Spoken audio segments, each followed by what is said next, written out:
I'm a 35-year-old man, and I was married to my wife, who is also 35, for 8 years. 5 years ago, I left her.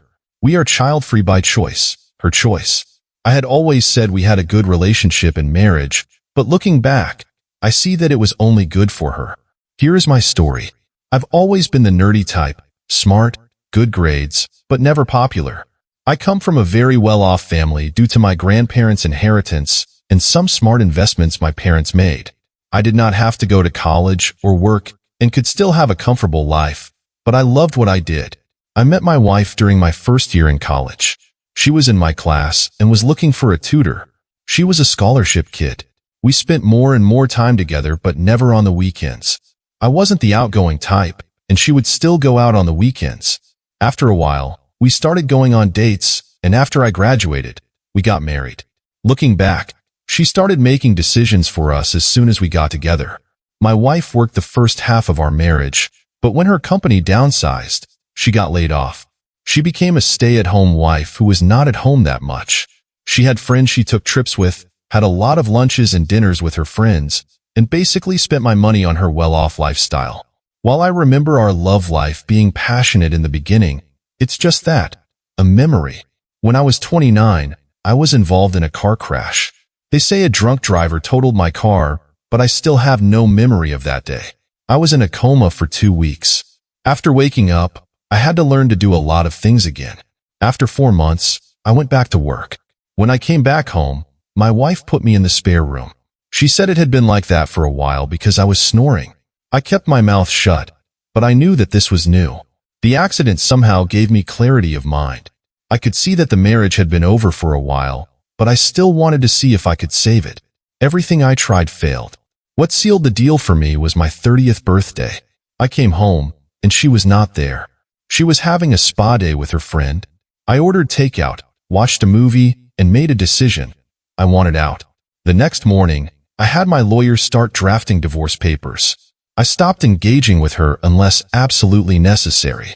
Slowly, I started selling anything that had any emotional value to me.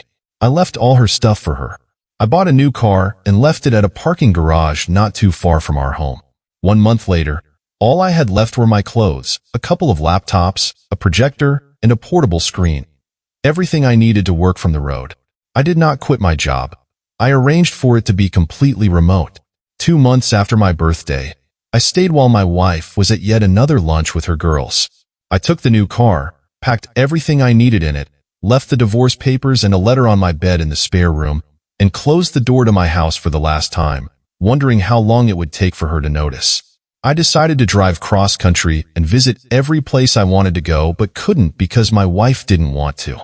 We had a prenup, so she had no rights to ask anything. In the letter, I explained that I was leaving. I told her I would leave her the house and the car and would pay her some money every month for exactly a year. After that, she was on her own. In my own stupidity, I forgot to mention why I was leaving. This would work out in my favor.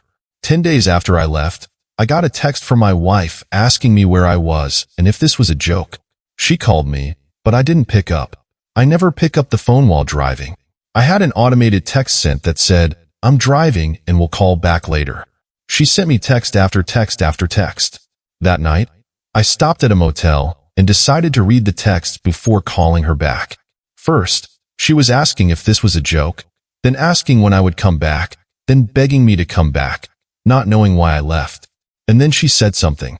She was sorry and didn't mean anything, and she would cut him off.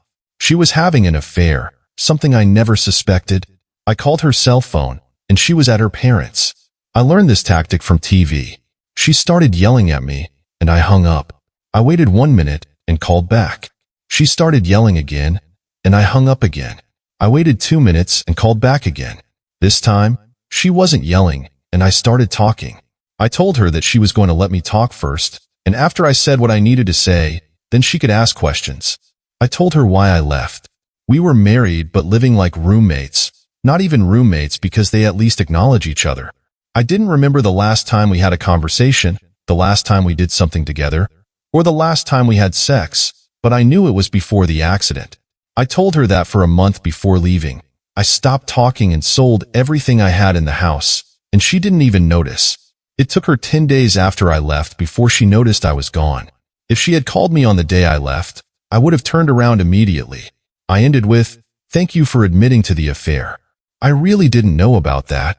She tried to apologize, and when she asked me to come back, I asked her why. If she could explain to me why, I would consider it. What was in it for me? What would change? She couldn't answer, so I said goodbye and told her my lawyer knows how to contact me. Then I blocked her. The next day, I bought a new phone with a new number and left the old one in the motel. 2 weeks later, I got an email from my lawyer that the divorce papers were signed. I was free. I kept my word. My lawyer already had all documents signed by me that would transfer ownership of the house and the cars to her. The bank automatically deposits a fixed amount to our shared account every month for a year. Where we are now. For the past 5 years, I have been driving across the country, working remotely. I finally had a reason to start social media. I posted online where I've been and where I'm going. I stay in a place for a couple of weeks and then drive to the next. My ex-wife started following me on Instagram a year after I left. Out of curiosity, I looked at her public posts. I'm not planning on following her back. She posted pics with her boyfriend soon after I left. To her credit, she did not badmouth me, at least not on Instagram. 2 months after I left, they apparently broke up. That was the last time I really had an update on her. I also have a sex life now. Once I put myself out there, it turned out to be easier to have casual sex. No committed relationships now. After years, I'm finally going back to my hometown. There is a reunion I want to attend. I'm staying for a month, maybe 2, and then I'm going to Canada. I have no plans of looking up my ex, but I will also not actively avoid her. If I see her, I'll see her. If I don't, I don't. Conclusion. Leaving my wife was the hardest and most liberating decision I ever made. It took her over a week to notice I was gone, which confirmed that our marriage had been over for a long time. Now, I'm living my life on my terms, exploring new places, and finally feeling free. I don't know what the future holds, but I'm excited to find out.